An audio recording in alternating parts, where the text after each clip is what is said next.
It hit me standing in the middle of the grocery store, clutching a frozen dinner and staring helplessly at a self-checkout screen. No buttons, no instructions, just a cold machine that expected me to know what to do. Behind me, people sighed. Someone muttered about old folks holding up the line. I fumbled, apologized, and finally waved down a teenager who fixed everything in seconds, without even looking up. That night, sitting alone at my kitchen table, I realized it wasn't just a bad moment. It was a pattern. I wasn't keeping up anymore. And it wasn't just about gadgets or apps. It was about being pushed quietly to the sidelines of a world that no longer waited for me. I decided that night I had two choices: stay stuck or find a way back. This is the story of what happened when I stopped laughing off my confusion and started taking back my place in a digital world I thought had moved on without me. The self-checkout froze. Or maybe I did. 1 second, I was holding a frozen dinner and trying to follow the flashing instructions on the screen. The next, I was standing still while the machine beeped impatiently, the line behind me growing longer, the air growing heavier. "Need some help, sir?" a teenager in a store vest asked, already reaching for the scanner before I could answer. He fixed it in 2 taps and walked away without waiting for a thank you. I muttered something polite and left quickly, but the sting stayed with me. It wasn't just about the machine. It was the realization that I no longer understood the world I lived in. Not completely, not comfortably. That sense had been building for a while. At family dinners, my grandchildren snapped photos and shared them instantly, laughing over memes and videos I hadn't seen. When someone mentioned sending an e-feed, I nodded like I understood, though I had no idea where to find it. Even paying bills started to feel like navigating a minefield. Websites demanding passwords I couldn't remember, updates I didn't ask for, pop-ups warning me not to trust the very things I needed to use. It was a slow accumulation of small moments. A phone that buzzed with notifications I didn't know how to check. A cashier asking if I wanted email or text receipt, and me hesitating just a second too long. A pharmacy assistant suggesting I download the app, while I still preferred to hand over a paper prescription. Each time, I brushed it off. I'm doing fine, I thought. I don't need all that. But in quiet moments, I knew better. At church, notices stopped coming by mail. They were posted online now. Family photo albums turned into digital slideshows I couldn't open without a password. Even simple birthday reminders arrived through group chats I wasn't part of. It wasn't about missing a party. It was about feeling invisible inside conversations that used to include me. At first, it was frustrating. Then, it was embarrassing. Then, it started to hurt. The worst part wasn't being out of step. It was realizing no one else even noticed I wasn't keeping up. No one meant to leave me behind. But when the world moved to faster, smaller screens, there was no room for those who didn't keep pace. I thought about that a lot after the grocery store. It wasn't just a frozen dinner and a stuck machine. It was a reminder that the everyday world now spoke a language I barely understood, and no one was waiting to translate. I could keep pretending it didn't matter, or I could admit the truth. If I didn't act, the distance would only grow wider. In the next part, I'll show you what that distance really cost, not just missed moments, but pieces of dignity and belonging I hadn't even realized were slipping away. At first, falling behind felt like missing a step on a staircase. An awkward moment, a small slip, something to laugh off. But over time, it started to carve deeper, not just into my comfort with technology, but into my sense of belonging. It wasn't about the gadgets. It was about the way the world treated people who didn't speak its new language. At restaurants, menus were no longer handed out. They were hidden behind QR codes. I sat there once, squinting at a blurry screen on my phone, pretending to understand while everyone else ordered without thinking twice. At the bank, I tried to explain to a teller that I just wanted to pay a bill in person. She smiled, typed something quickly, and suggested I set up autopay like everyone else. The way she said it stung more than she realized. Even at home, the isolation grew. Family group chats exploded with inside jokes, updates, and photos I never saw unless someone remembered to show me after the fact. Sometimes they didn't, and it wasn't their fault. They weren't trying to shut me out. They simply lived faster now, in a world built for instant sharing, instant updates, instant everything. The hard part wasn't technical. It was emotional. Each time I sat quietly while others talked about the latest app, the newest video, the next online event, I felt a little smaller, a little more replaceable, as if my voice, my way of doing things, had quietly expired without anyone needing to announce it. There's a loneliness that comes not from being alone, but from realizing that the bridges between you and the people you love are built with tools you don't know how to use. I felt it most sharply when my granddaughter asked if I had seen the pictures she posted from her school play. I hadn't. I didn't even know where to look. Her face fell just slightly before she smiled and said, "That's okay, Grandpa," but it wasn't okay. Not really. Moments like that stacked up. And after a while, you stop asking. You stop trying. You tell yourself you're fine without it, that it's not important. But deep down, you know better. You realize it's not about mastering a device. It's about staying part of the story while it's still being written. Losing that connection isn't just frustrating. It's a quiet kind of grief, a slow retreat from a world that no longer waits, no longer explains, no longer remembers to ask if you're coming along. And the longer you stay silent, the harder it is to find a way back. In the next part, I'll tell you what made me stop waiting and start fighting my way back into a world that had almost forgotten I was still here. The realization didn't crash down all at once. It settled in slowly, after too many small moments I couldn't explain away. One afternoon, my daughter organized a family lunch. It was meant to be simple, burgers on the grill, kids playing in the yard, easy conversation. But as everyone gathered around the patio table, it became obvious how much had changed. Phones came out almost immediately.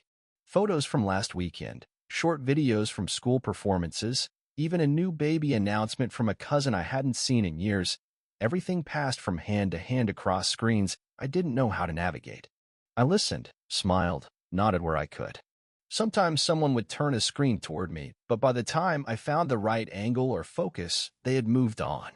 Then my grandson asked if I had seen the goal he scored in his last soccer game.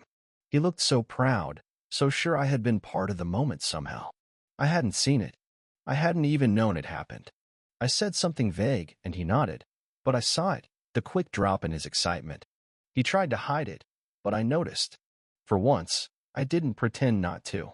That evening, back home, I sat with my old flip phone resting on the counter next to a stack of unopened mail. A device that used to make me feel independent now felt like a sign I had chosen not to keep up. It wasn't about mastering everything.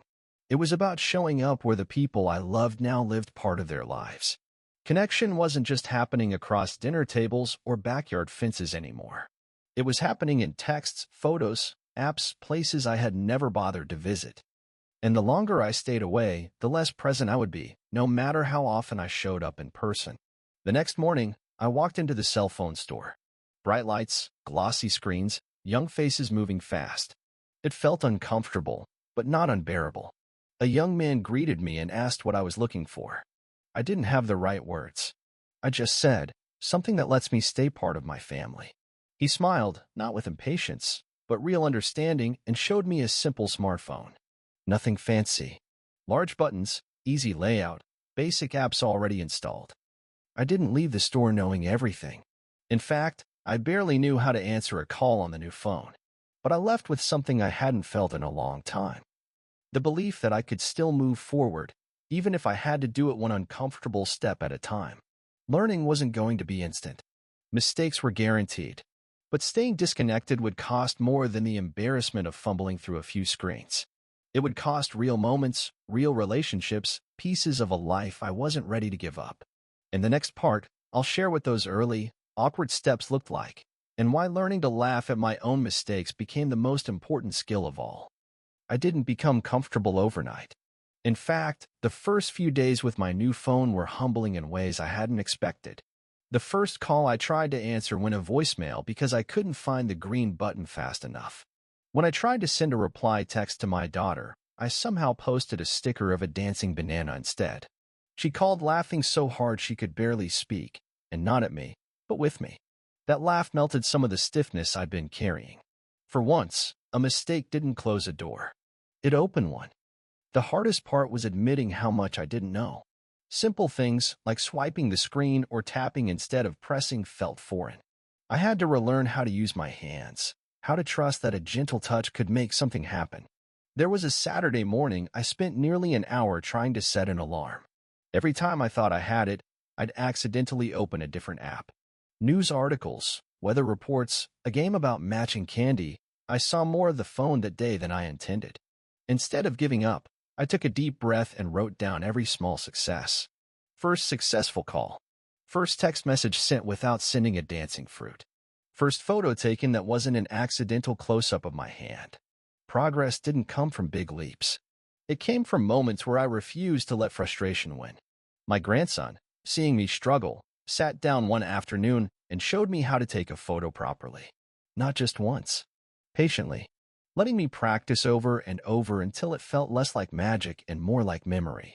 The first time I sent him a picture back, a blurry shot of my backyard tomatoes, he replied instantly with 3 clapping emojis.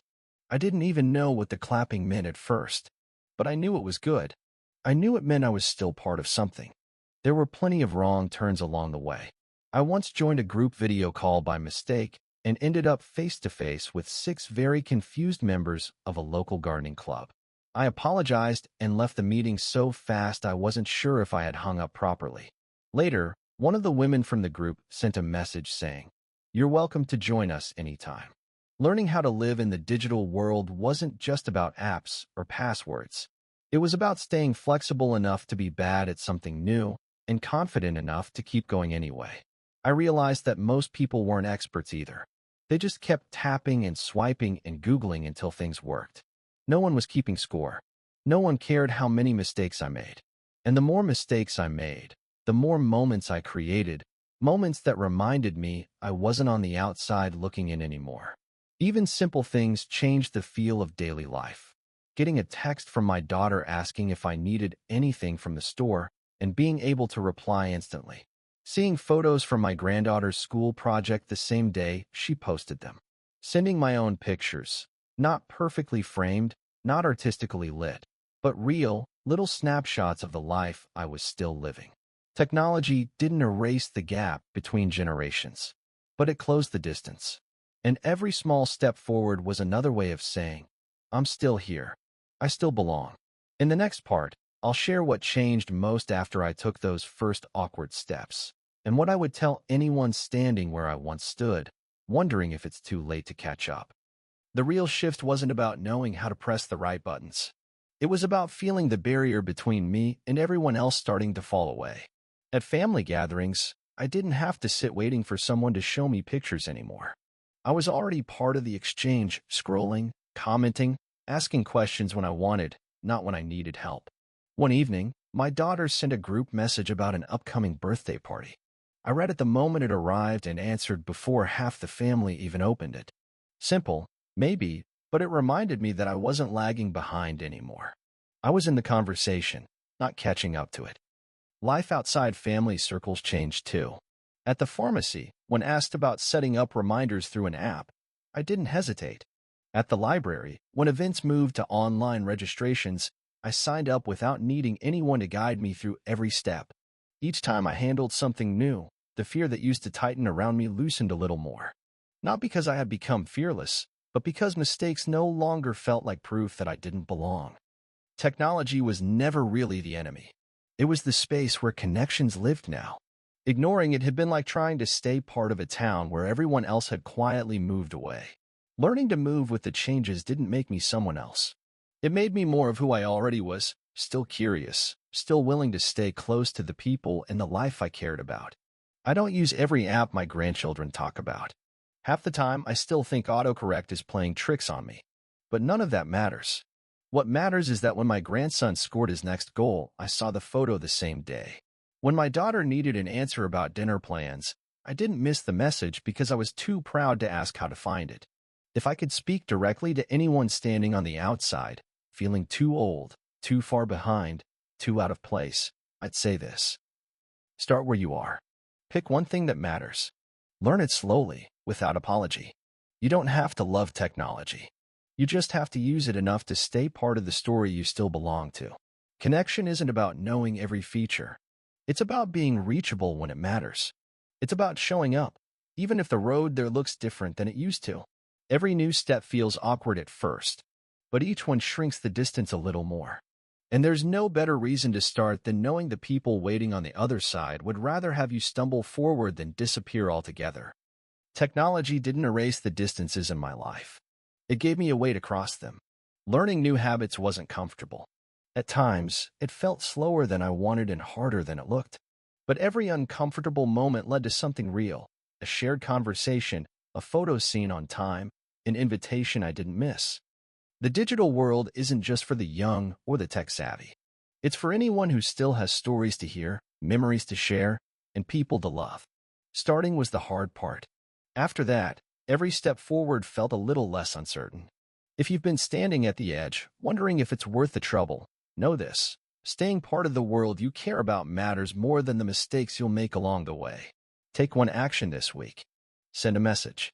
Open a picture. Make a call you've been putting off. The first move is the hardest, but it's also the one that matters most. What would your first small step be? Share it in the comments.